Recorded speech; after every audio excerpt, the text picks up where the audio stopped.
মুন্সিগঞ্জ থেকে সরাসরি যুক্ত হচ্ছেন সহকর্মী নাসরুদ্দিন উজ্জ্বল, তার সঙ্গে আছেন জেলার বিআরটি এর সহকারী পরিচালক মামুনুর রশিদ।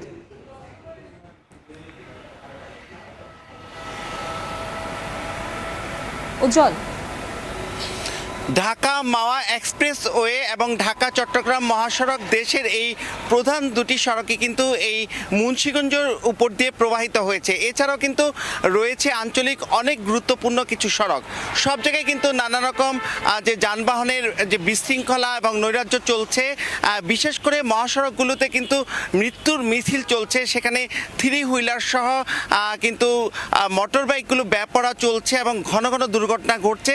এসব দুর্ঘটনার পেছনে কিন্তু বলা হচ্ছে যে ড্রাইভিং লাইসেন্স না থাকা এবং ট্রাফিক আইন মেনে না চলা, একই সঙ্গে যে ফিটনেসবিহীন গাড়িগুলো চলাচল করছে।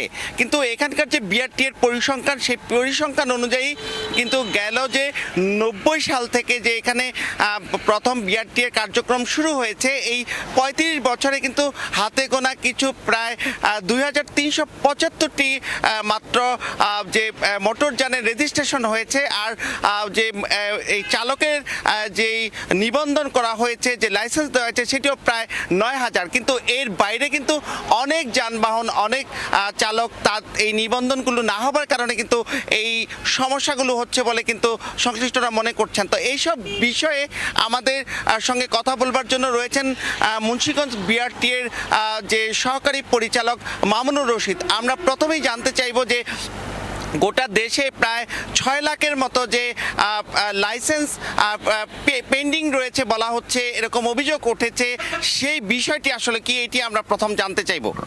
জি, আসসালামু আলাইকুম।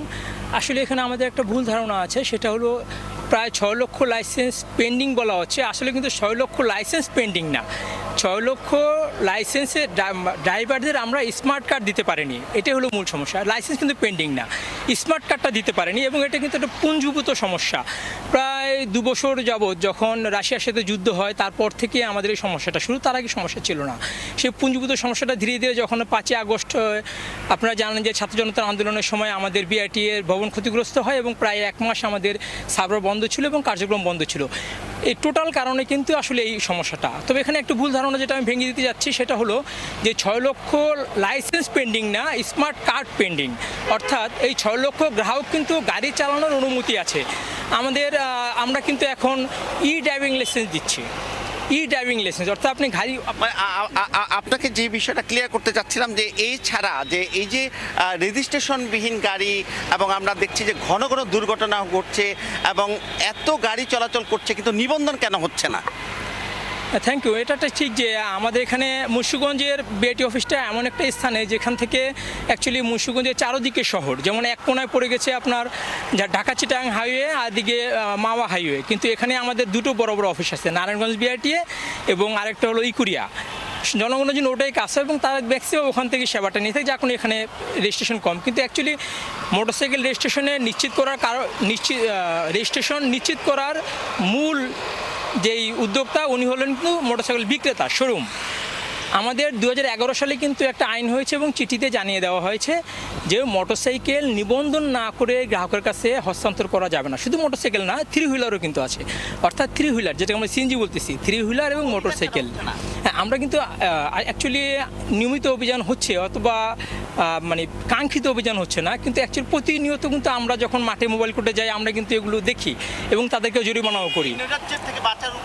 এর নৈরাজ্য বাঁচার উপায় হলো আসলে আমাদের স্টক হোল্ডার যারা আছে, আমরা গাড়ি চালক এবং যারা সড়ক ব্যবহার করে জনগণ, সবচেয়ে মূলত ওদের জনগণকে যদি একটু সচেতন বেশি হয় তাহলেই সবচেয়ে ভালো। তার কারণ হলো ড্রাইভার যারা ড্রাইভিং করে তারা কিন্তু অল্প শিক্ষিত বা কম শিক্ষিত, কিন্তু আমরা জনগণ হয়ে যে যানবাহনে উঠতেছি, যদি আমরা কিন্তু শিক্ষিত, তা আমি যদি মনে করি যে। আপনাকে ধন্যবাদ। আপনারা শুনছিলেন যে বিআরটি কর্মকর্তা বলছিলেন তাদের নানা রকম সীমাবদ্ধতার কথা, একই সঙ্গে এ থেকে পরিত্রাণের জন্য জনসচেতনতার কথা।